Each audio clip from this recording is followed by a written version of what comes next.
میں کس طرح کھول کے آپ کو یہ بات عرض کروں کہ لوگوں کا دل کرتا ہے کہ ہمیں خوبیاں نہیں کمیوں کا بھی پتہ چلے. ٹٹولتے ہیں کہ تو وہاں نہیں جاتا، تو جاتا تھا تو اب کیوں نہیں جاتا، اور تو اگر جاتا ہے تو پھر تو کوئی کہانی سنا، کوئی بات چھیڑ. یہ ہمارا مزاج ہے. ہم چاہتے، میرے رب نے ہمیں محدود بنایا ہے، ہم لا محدود کیوں ہوتے ہیں؟ اللہ نے ہمارے اوپر رحم فرمایا ہے کہ ہمیں دیوار کے پیچھے نظر نہیں آتا. یہ اس نے کرم فرمایا. اگر ہمیں نظر آتا ہوتا تو کتنے پردے کھل جاتے، اور بہت ساری چیزیں جو پردوں میں رہنی چاہیے تھیں وہ پردوں میں نہ رہتی. یہ اس نے کرم فرمایا ہے کہ ہمیں دیوار کے پیچھے نہیں سنتا. اس کو کرم سمجھو، پردے نہ کھولو. اگر ہمیں یہ خبر ہوتی کہ سامنے کیا ہے تو بہت سارے ہمارے معاملات خراب ہو جاتے. اس کا شکر ہے، اس کا کرم ہے. یہی بہتر ہے کہ پردوں میں وہ پردہ پوش رہے، اور وہ اگر پردے اٹھا دے تو کسے ہوش رہے.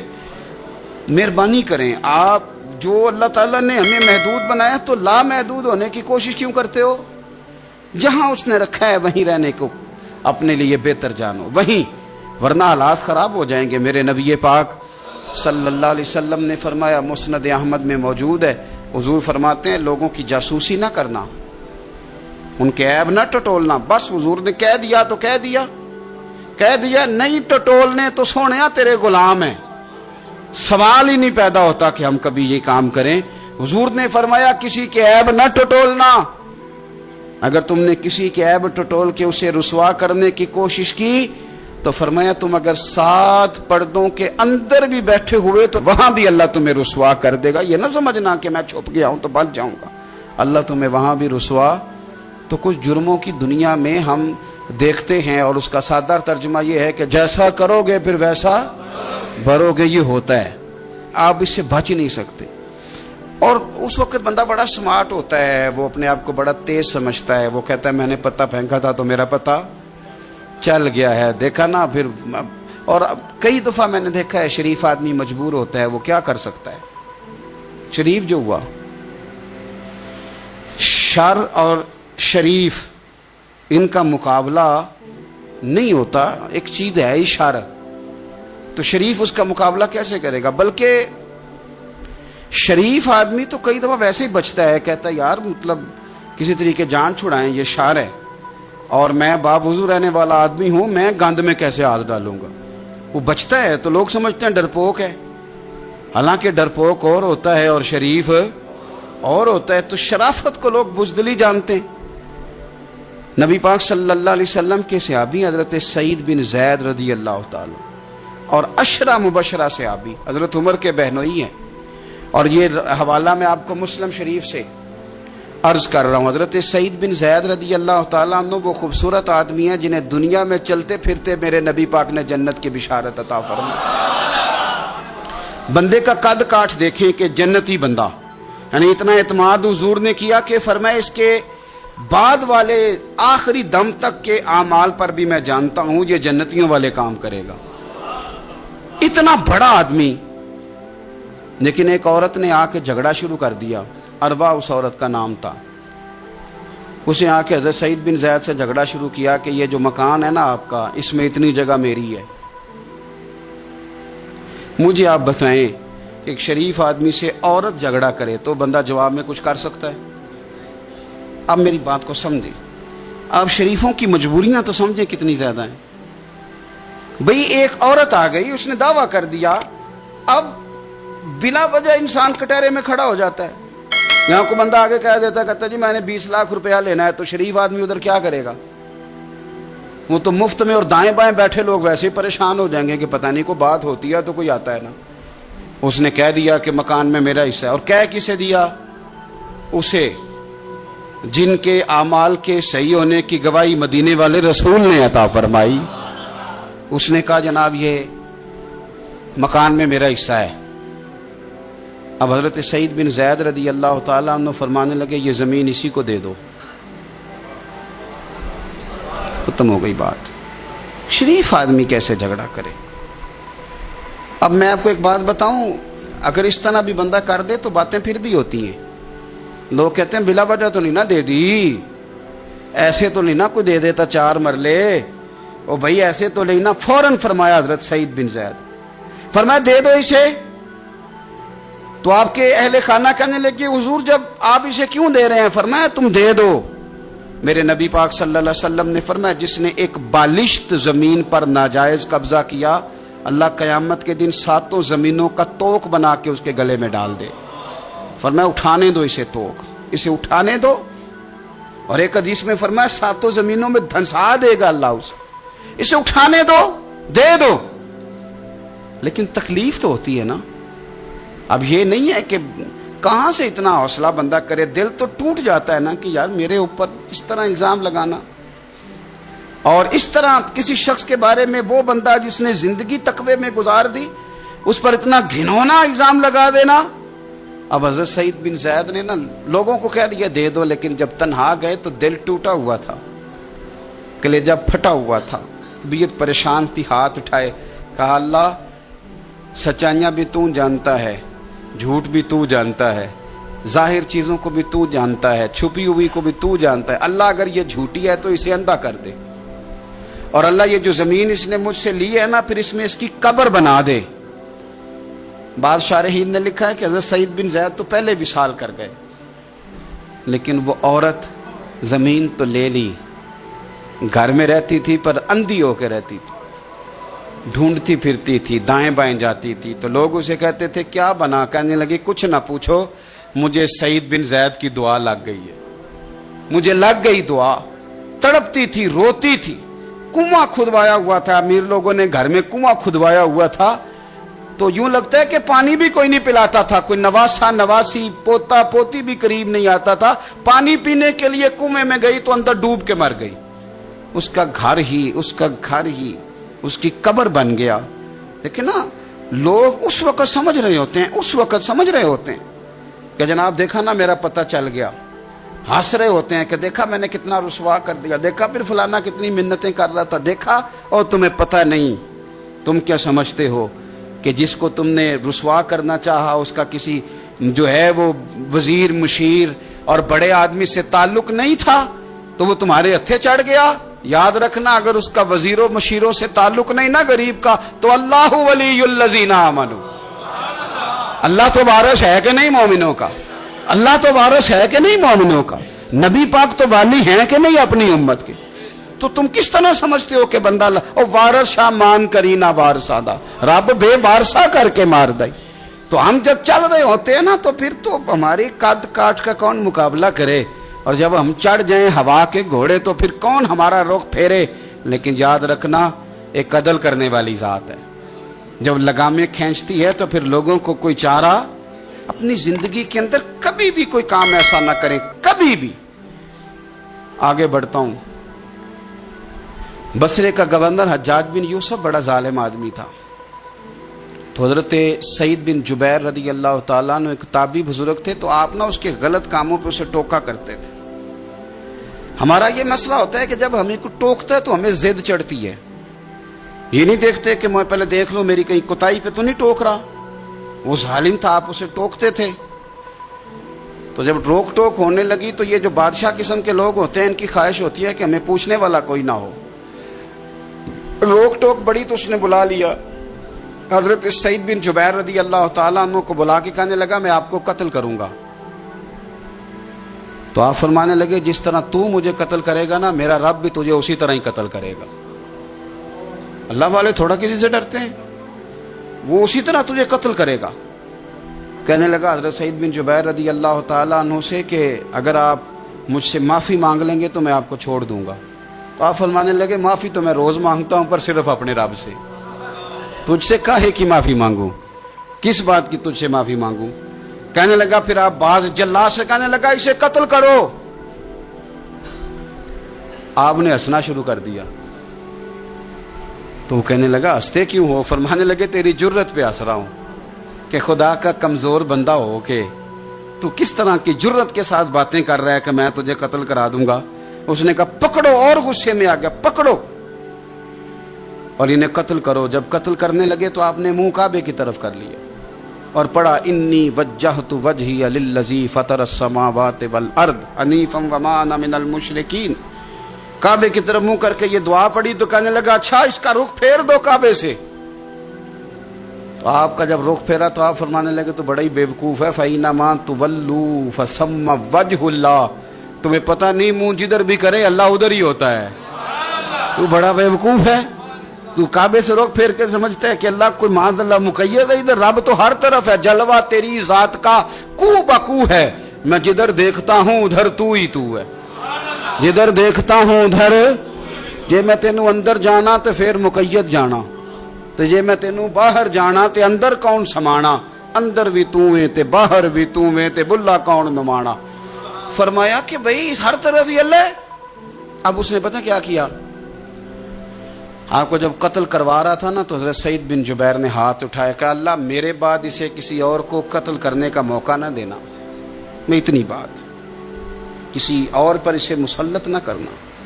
حضرت سعید بن جبیر قتل ہوئے, شہید ہوئے تو اتنا خون بہا, اتنا خون بہا کہ خون بند ہی نہیں ہوتا, اتنا خون. وہ کہنے لگا وزیروں سے, مشیروں سے, طبیبوں سے کہ اتنا خون. تو وہ کہنے لگے بادشاہ یہ خون بتاتا ہے کہ یہ بندہ تجھ سے ڈر کے نہیں مرا, ورنہ تو تلوار بندے کے قریب آتی ہے تو خون خشک ہوتا جاتا ہے, ورنہ تو حکم ہوتا ہے سزائے موت کا تو لوگوں کے کپڑے ڈھیلے ہو جاتے ہیں, جسم کمزور ہو جاتا ہے. یہ بندہ نہ ڈر تھا اس لیے اتنا اس کا خون نکلا ہے کہ اسے کوئی ڈر نہیں تھا. حضرت سعید بن جبیر کو قتل کرنے کے بعد نا حجاج بن یوسف 15 دن زندہ رہا ہے, صرف 15 دن. کینسر ہو گیا پیٹ میں, اتنی تکلیف ہوئی کہ جس بیماری کو آج آپ کینسر کہتے ہیں کہ کسی کی سمجھ میں نہیں آتا تھا. طبیب گوشت کی بوٹی ڈالتا تھا دھاگے کے ساتھ پیٹ میں تو باہر آتی تھی تو وہ گل سڑ کے باہر نکلتی تھی. اس کے اپنے بھی اس کے کمرے میں نہیں جاتے تھے. او یارو, ظلم کرتے ہوئے لوگ سوچتے نہیں کہ اس کا حساب کتنا بھیانک ہوگا.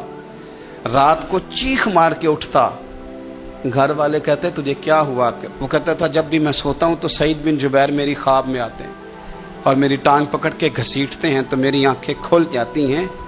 یہ جو بددعائیں ہیں یہ تمہارے بستر تک تمہارا پیچھا کرتی, یہ نیندوں میں سوراخ کر دیتی. لوگ کہتے ہیں پتہ نہیں کیا بات ہے, سویا نہیں جاتا. تو میں کہتا ہوں پتہ کر لو, شاید کو بات نکل ہی آئے. پتہ کر لو, دیکھ لو, غور کر لو, توجہ کر لو, شاید کو بات نکل آئے. اگر نکل آئے نا تو پھر توبہ کر لو, اور اگر نکل آئے تو پھر معافی مانگ لو. اگر نکل آئے تو پھر اللہ سے ڈر جاؤ, اگر نکل آئے تو پھر احتیاط کر جاؤ. لیکن باتیں نکلنے پر بھی ہم ماننے کو تیار. تو یہ مت سمجھیں کہ جب انسان کسی کا ظلم کرے گا تو وہ چین کی نیند سوئے گا. یہ ہو سکتا, جیسا کرو گے پھر ویسا, جیسا کرو گے پھر ویسا. مجھے بڑی ایک شخص کی, اور میں اس بندے کو داد دیتا ہوں, اس نے بڑی اعلیٰ ایک دفعہ بات کی. مجھے کسی نے بتایا کہ یہ فلانا آدمی اپنے باپ کا بڑا سخت نافرمان ہے. تو میں چلا گیا اور مجھے پتہ چلا کہ وہ بیچارے جو ہیں اس کے والد وہ تکلیف میں ہیں. تو میں نے جا کے ان سے کہا کہ آپ مہربانی کریں اس بچے سے کہ اپنے ابے کو راضی کر. تو مجھے کہنے لگا پیر صاحب آپ کے آنے کا شکریہ, پر یہ جو کر رہا ہے ٹھیک کر رہا ہے. میں نے کہا کیوں؟ کہنے لگے میں نے اس سے بڑھ کر اپنے ابا کو ستایا, یہ ٹھیک کر رہا ہے. اور وہ روتا تھا شخص, وہ روتا تھا, کہتا تھا میں نے اس سے زیادہ زیادتیاں کی. تو یہ جو میرے ساتھ کر رہا ہے نا یہ صحیح کر رہا ہے. یہ میری بہو کے سامنے جب مجھے برا بھلا کہتا ہے تو یہ میری سزا, یہ میرا بنتا تھا, میرے ساتھ ہونا چاہیے تھا. یہ اپنے بچوں کے سامنے جب میرے ساتھ سخت رویہ اختیار کرتا ہے تو یہ جو ٹھیک کر رہا ہے جو بھی کر رہا ہے. لیکن میں نے اس کے بیٹے کو کہا, میں نے کہا پتر جہاں تیرا والد آج کھڑا ہے تو بھی کل یہیں کھڑا ہونا چاہتا ہے. تیرا بھی ارادہ ہے کہ اسی جگہ کل تجھے کھڑا کیا جائے اسی کٹہرے میں. کہنے لگا نہیں. تو میں نے کہا پھر تو اللہ پہ چھوڑ, تو کس چکر میں پڑ گئے. آپ یقین کریں, آپ سکون دیں, دل پہ ہاتھ رکھ کے اپنے آپ سے پوچھ لو کہ ماں باپ جن کے چلے گئے وہ راضی گئے. نہ کسی کو بتانا, نہ کسی سے ذکر کرنا, وہ اپنے آپ سے پوچھ لو. اگر وہ راضی نہیں گئے تو پھر قبروں پہ جاؤ, پھر ان کے لیے دعائے مغفرت کرو, پھر قبر پہ ہی بیٹھ جاؤ. میرا رب تو وہاں بھی تمہاری صلح کرانے کو تیار ہے, وہاں بھی کرم کر دے گا اللہ. اور جن کے موجود ہیں وہ تھوڑی غور کر لیں, وہ ایک دفعہ پلٹ آئیں, واپس آ جائیں. آپ جب کسی سے پیار کر رہے ہوتے ہیں بوڑھے سے تو آپ اپنا بڑھاپا محفوظ کر رہے ہوتے ہیں، جب آپ قدر کر رہے ہوتے ہیں تو آپ اپنی قدر کے لیے آنے والا اپنا مستقبل محفوظ کر رہے ہوتے ہیں۔ اپنی زندگی کے لب و لہجوں پہ، اٹھنے بیٹھنے پہ غور کرو۔ میں بڑی ذمہ داری سے کہتا ہوں، ادھر دیکھنا میری طرف، بیٹیاں بڑی پیاری ہوتی ہیں، اور ان کے سسرال سے جب ٹیلی فون آتا ہے نا اور یہ رو پڑتی ہیں کہ ابا جان بھائی جان میں تکلیف میں ہوں، تو آپ یقین کرنا کہ پھر نہ شاید زندگی میں بندہ اتنا مجبور کبھی نہیں ہوتا جتنا بیٹی کے فون پہ ہو جاتا، کر بھی کچھ نہیں سکتا اور رہ بھی نہیں سکتا، تو پھر تھوڑی نیکی نہ کر لیں، جس بیٹی کو ہم گھر لائے ہیں اس سے پیار شروع کر دیں، ہم اس کی غلطیوں کو معاف کرنا شروع کر دیں تاکہ کوئی ہماری بیٹی کی غلطیوں کو بھی معاف کرنا شروع کر دے۔ یہ سودا ہم کیوں نہیں کرتے؟ میرے نبی پاک علیہ السلام نے فرمایا تو رحم کر، اللہ تیرے اوپر رحم کرے گا۔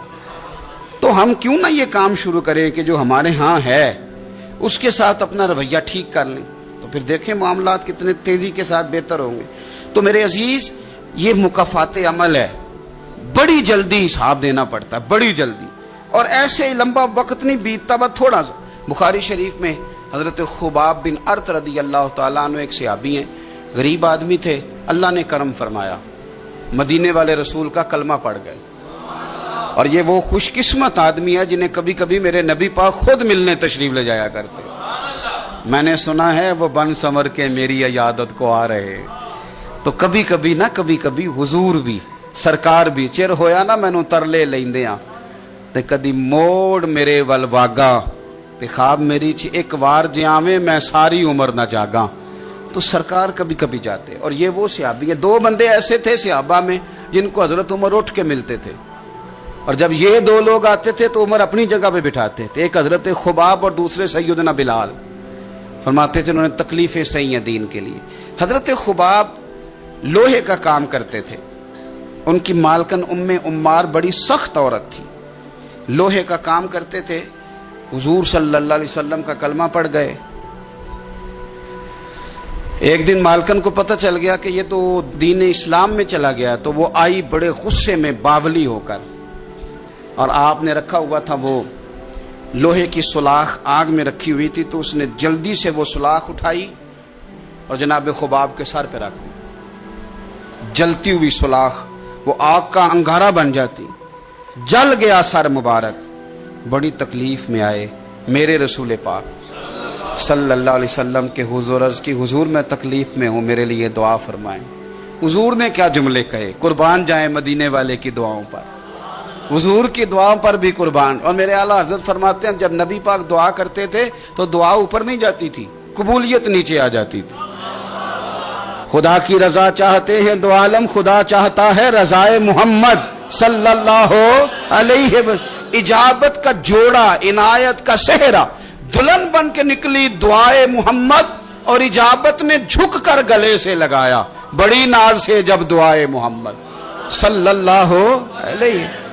تو رسول پاک صلی اللہ علیہ وسلم نے دعا کی، اور دعا کیا کی حضور نے؟ نبی پاک نے دعا دی، اے اللہ میرے خباب کی مدد فرما، اے اللہ میرے خباب کی۔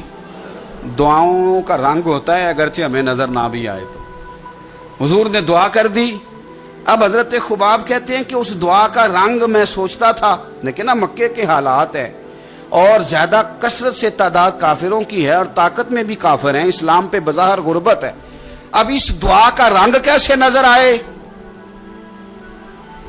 لیکن اگر کرم کرنے والا اللہ ہو تو پھر ضروری نہیں کہ ظاہری اسباب لوگوں کی نظر میں آئیں، پھر وہ رنگ بنا لیتا ہے، پھر وہ ساری رحمتیں خود بخود فرما دیتا ہے۔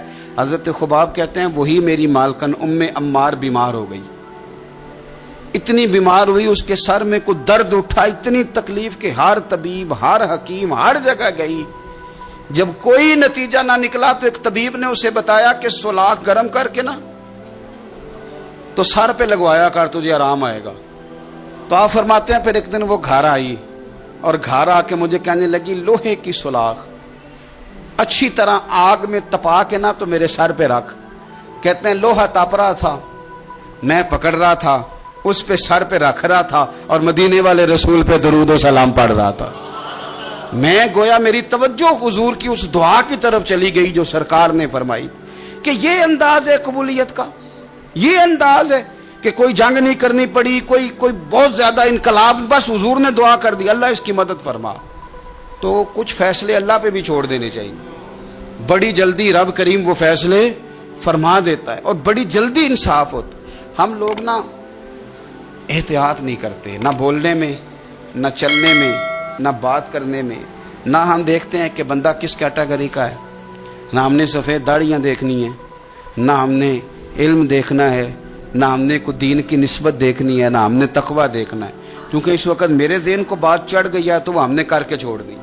ہم نے سٹیٹس بھی نہیں دیکھنا کہ بندہ سامنے جو ہے اس کا معیار کس لحاظ کا ہے، اور وہ کہتے ہیں جی میں بڑا جذباتی ہوں تو میں اماں کے سامنے بول پڑتا ہوں، میرے سے بات ہو جاتی ہے، تو میں کہتا ہوں تو بالکل جذباتی نہیں، اگر اماں کے سامنے بول پڑتا ہے تو ایس ایچ او کے سامنے بھی بول کے دکھا، پھر تیرا پتہ چلے گا۔ اگر تو جذباتی ہے اور ابا کے سامنے تجھے غلطی لگ جاتی ہے تو جج صاحب کے سامنے بھی غلطی لگے نا، پھر تو تیرے جذبات کی سمجھ آئے۔ لیکن یہ غصہ بڑا سیاںا ہے، تو میں بات ٹھیک کر رہا ہوں اور میری بات میں اچھی طرح توجہ کریں، غصہ ہمارا بڑا سمجھدار ہے، تگڑے بندے پہ آتا یہ مڑے بندے پہ آتا ہے، غریب آدمی سمجھدار غصہ ہے، اوہو اتنا یہ غصہ عقل مند ہے، اتنا سمجھدار ہے کہ یہ جناب حد ہو جاتی ہے بات کرتے ہوئے۔ اور میرے ابا جی بڑی سادی مثالیں کبھی کبھی مجھے سمجھاتے تھے تو میں بڑی بات کو سمجھتا تھا۔ وہ کہتے تھے کہ ہم دیہاتی لوگ بھی عجیب ہیں، گالیوں پہ لڑ پڑتے ہیں اور اتنی لمبی لڑائی ہوتی ہے کہ بات تھانے جاتی ہے، تو جس گالی کی وجہ سے ہم نے ایک دوسرے کے سر پھوڑے ہوتے ہیں وہ جا کے تھانے ہمیں 2500 گالیاں کھانی پڑتی۔ یہ ہمارا عجیب بیوقوفوں والا عمل ہے کہ جس بنیاد پہ یہاں لڑے تھے، میری بات کی سمجھ آ رہی ہے آپ حضرات، تو وہ پھر بڑی رسیلی سجیلی بات کرتے ہیں۔ میرا خیال ہے ہم سے محکموں والے لوگ کیا کرتے ہیں ہم، تو غصہ بڑا ہمارا عجیب و غریب قسم کا ہے۔ اسی طرح کا دکانداروں کا مسئلہ ہے، پائیا چینی والے پہ غصہ آتا ہے جس نے پاؤ لینی ہو، ہے نا جی، یا اس پہ غصہ آتا ہے جس نے ادھار لینا ہو، لیکن آئے ہائے جو کہے کہ میں نے تو اکٹھا لینا ہے 20 کلو چینی، اس پہ بھی کبھی غصہ ہے۔ اگر وہ کہہ دے توڑا ٹھیک نہیں، آتا ہے غصہ، کہتا ہے میں اندر سے نیا لے کے آتا ہوں۔ میں نے تو ڈاکٹروں کا یہ حال دیتا ہے، ڈاکٹروں کا، آپ یقین کریں یہ میں نیچے سے شروع ہوا ہوں، اور اگر آپ مجھے تجزیہ بیان کرنے کا کہیں گے تو میں بڑا اوپر تک جاؤں گا۔ میں نے ڈاکٹر دیکھے ہیں، ڈاکٹر حضرات، غریب آدمی بیچارہ نا جس کی کوئی سفارش آ گئی ہے کہ یہ غریب ہے تو ڈاکٹر صاحب چلو 500 روپیہ چھوڑ دیں، اب ڈاکٹر کا دل بڑا پریشان ہوتا ہے کہ یہ جا کیوں نہیں رہا، آ کیوں گیا ہے۔ اور اگر اس کو پتہ چل جائے کہ جس شخص کے ساتھ میں نے ڈاکٹروں کو خود فون کرتے دیکھا ہے کہ آپ کی اپوائنٹمنٹ تھی آپ آئے کیوں نہیں، اس لیے کہ اس کا سٹیٹس بڑا ہے۔ یہ آپ کی اخلاقی کمزوری ہے، آپ کمزور ہیں اخلاقی طور پہ، اس طرح آپ کرتے ہیں۔ تو یہ ہمارے سمجھدار جذبات، سیانے غصے اور ہماری ناراضگیاں، ان کے روپ، اس سے بچیں۔ کوشش کریں زندگی میں کبھی کسی پر الزام نہ لگائیں۔ میرے رسول پاک صلی اللہ علیہ وسلم نے فرمایا کسی بندے کے لیے جھوٹا ہونے کے لیے اتنا ہی کافی ہے کہ سنی سنائی بات آگے کر۔ ہم تو تیزی سے کہانی ہوتی بھی نہیں بنا لیتے ہیں اور کہہ دیتے ہیں کوئی بات ہوتی ہے تو کوئی کرتا ہے نا جی۔ میرا تجربہ یہ ہے کہ بہت ساری باتیں نہیں ہوتی، لوگ پھر بھی کرتے ہیں، ہوتی نہیں سرے سے اور لوگ کرتے ہیں۔ حضرت سعد بن ابی وقاص رضی اللہ، یہ بھی بخاری کتاب الاذان میں آپ کو روایت ملے گی، یہ عشرہ مبشرہ صحابی ہیں، اور نبی پاک صلی اللہ علیہ وسلم نے ایک مقام پہ فرمایا تھا جب یہ بیمار ہو گئے اور پریشان ہو گئے کہ پتہ نہیں تندرست ہوں گا بھی کہ نہیں، تو حضور نے فرمایا سعد فکر نہ کر، اللہ شفا دے گا اور تیری وجہ سے اسلام کا فائدہ کرے گا اور کفر کا نقصان کرے گا۔ میں نے کہا کہ ڈائریکٹ آ کے کوئی بندہ الزام لگا لے تو شریف آدمی بھلا جواب کیا دے اس کو، اور پھر بڑا مشکل نہیں، جس نے کچھ نہ کیا ہوا بیچارہ وضاحتیں دیتا پھرے، یعنی کوئی جرم نہیں کیا اور اسے وضاحتیں، اسے کٹہرے میں کھڑا ہونا پڑ جائے، یہ کوئی تھوڑی سزا ہے، لیکن لوگ کر دیتے ہیں بلا وجہ، بغیر سبب کے، بغیر کسی وجہ کے کر دیتے ہیں۔ ہم سوچتے ہی نہیں، ہمارا ذہن ہی نہیں، ہمارا رویہ ہی نہیں، اور چونکہ میرا تھوڑا سا تعلق ہے اس شعبے سے تو بڑی دیدہ دلیری کے ساتھ لوگ آ کے کہتے ہیں حضرت صاحب بس وہ جب سے بہو لے کے آئیں تو تویز بڑے کراتی ہے۔ تو میں نے کہا کہ آپ نے کبھی دیکھا ہے بیچاری کو کراتے؟ اور اس سبب سے ایک میں نے رپورٹ پڑھی کہ مار مار کے بحال کر دیا خامد نے کہ تعویذ کراتی. پہلی تو بات یہ ہے کہ تعویذ آپ نے یہ کیسے سمجھ لیا کہ تعویذ اتنی جلدی اثر کر دیتا ہے؟ جادو کے اثرات کا انکار نہیں ہے، پر کیا آپ نے وہ حدیث نہیں پڑھی کہ سورۃ بقرہ پڑھیں تو جن بھی دوڑ جاتا ہے، شیطان بھی دوڑ جاتا ہے؟ کیا وہ ہمارے لیے کافی نہیں کہ سورۃ فلق اور ناس پڑھ کے سو جاؤ تو جادو اثر نہیں کرتا؟ ہمارے لیے کافی نہیں؟ ہم کیوں اتنے زیادہ کمزور نظریات کے مالک ہو گئے کہ شک کی بنیاد پر پیٹ دیا بہت زیادہ کہ تعویذ کراتی ہے؟ یہ اتنی کمزوری مسلمان کے نظریے میں کیسے آ؟ لیکن اب الزام اس طرح کے لگائے جائیں جن کا کوئی وجود ہی نہ ہو، کوئی وجود ہی نہ ہو. وہ جی یہ اسی طرح کے الزام بیٹی لگاتی ہے، وہ کہتی ہے کہ اس کو نا اس کے ماں باپ سکھاتے ہیں، پڑھاتے ہیں. تو میں نے کہا کبھی تم نے سنا ہے پڑھاتے ہوئے؟ کہتی نہیں، وہ بیٹھا تو ہوتا ہے نا رات کو جا کے. میں نے کہا وہ تو جب سے پیدا ہوا ہے اماں کے پاس ہی بیٹھا ہوا ہے. تو یہ بغیر سبب کے بلا وجہ اور وضاحتیں دیتی پھرتی ہے بیچاری بوڑھی اماں کہ نہیں نہیں میں ایسی نہیں ہوں. کیوں کٹہروں میں لوگوں کو کھڑا کرتے ہیں؟ اخلاقی رویے بلند کریں اور سوچ سمجھ کے بات کریں، سوچ سمجھ کے. حضرت سعد بن ابی وقاص، حضور صلی اللہ علیہ وسلم نے کتنی اس شخص کی عظمتیں بیان کی، عشرہ مبشرہ صحابی ہیں، لیکن آپ پر ایک شخص نے نا 3 الزام لگا دیے. اور شاید میں نے پہلے بھی کہا تھا کہ لوگ بڑے سیانے ہیں، کعبے کے اندر سے مٹی لے کے بت بنا لیتے، اور یہ کسی کو کیسے معاف کریں گے؟ انہوں نے تو جناب مریم سلام اللہ علیہ پہ بھی الزام لگا دی، حضرت عیسیٰ کی والدہ مریم پہ بھی. وہ کسی شاعر نے کہا تھا مخلوق تو فنکار ہے اس درجہ کے پل بھر میں، سنگے در کعبہ سے بھی اصنام تراشے، اور تم کون ہو کیا چیز ہے داغ قبا بھی. لوگوں نے تو مریم پہ بھی الزام تراشے. یہ معافی دیتے ہیں کسی کو؟ بس ہو گئے پیچھے تو ہو گئے. 3 الزام حضرت سعد بن ابی وقاص پہ لگا دیے. پہلا الزام یہ لگایا کہ حضرت سعد بن ابی وقاص جو ہیں یہ مال غنیمت برابر تقسیم نہیں کرتے، اور دوسرا الزام یہ لگایا کہ لشکر اسلام کو بھیج دیتے ہیں خود ساتھ نہیں جاتے، اور تیسرا الزام یہ لگایا کہ مقدمات کے فیصلے میں عدل سے کام نہیں لیتے. ایک یہ کہ یہ لشکر کے ساتھ خود نہیں جاتے، ایک مقدمات کا فیصلہ عدل سے نہیں کرتے، اور تیسرا یہ کہ یہ مال غنیمت عدل سے تقسیم ہے. حضرت سعد بن ابی وقاص کو بڑی تکلیف ہوئی، ہاتھ اٹھائے، کہا اللہ اگر یہ جھوٹا ہے نا تو اس کی عمر لمبی کر دے، اس کے فقر میں اضافہ کر دے، اسے فتنوں میں مبتلا کر دے. دعا کر دی، بات ختم ہو گئی.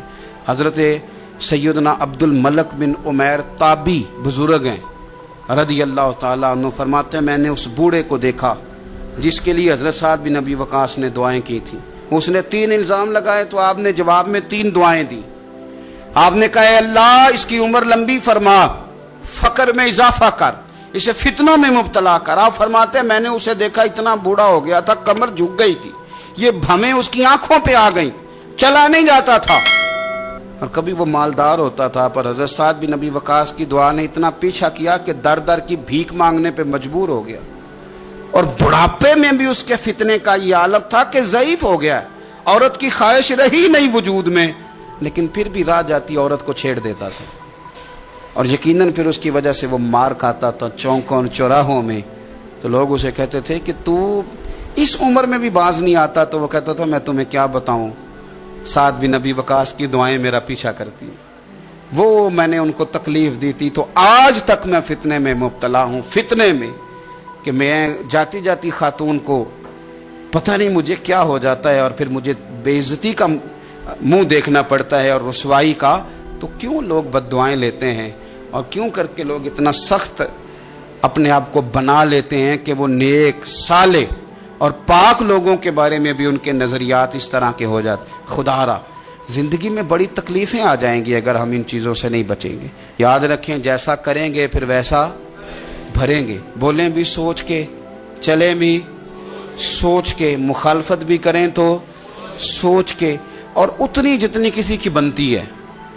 الزام بھی لگائیں تو خدا را اللہ سے ڈر کے، فٹافٹ نہیں، جلدی نہیں. آپ ہر چوتھے بندے کے بارے میں لوگ نہیں کہہ رہے فلانا پیسے کھاتا ہے، بھئی آپ نے دیے یا آپ گواہ بنے ہیں جب وہ کھا رہا تھا، آپ نے یہ کیسے بات کر دی. تو ہم تیزی کے ساتھ اس طرح کے اعمال کٹھے کر رہے ہیں کہ جو ہمارے لیے اذیت کا سبب بنیں گے.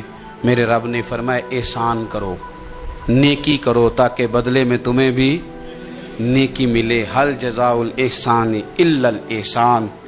کیا ہے نیکی کا بدلہ سوائے نیکی کے؟ اپنی زندگی میں کوشش کریں کوئی بد دعا نہ لیں، کسی کو اتنی تکلیف میں مبتلا نہ کرے کہ پھر وہ رب کریم کے دروازے پہ جھکے اور ہمارے لیے وہ بد دعائیں کرے. اللہ کے حضور حاضر ہوں. کوشش کریں کہ بھولے سے بھی کسی شخص کو ہماری وجہ سے تکلیف نہ پہنچے. اللہ ہمیں سمجھنے کی توفیق عطا فرمائے.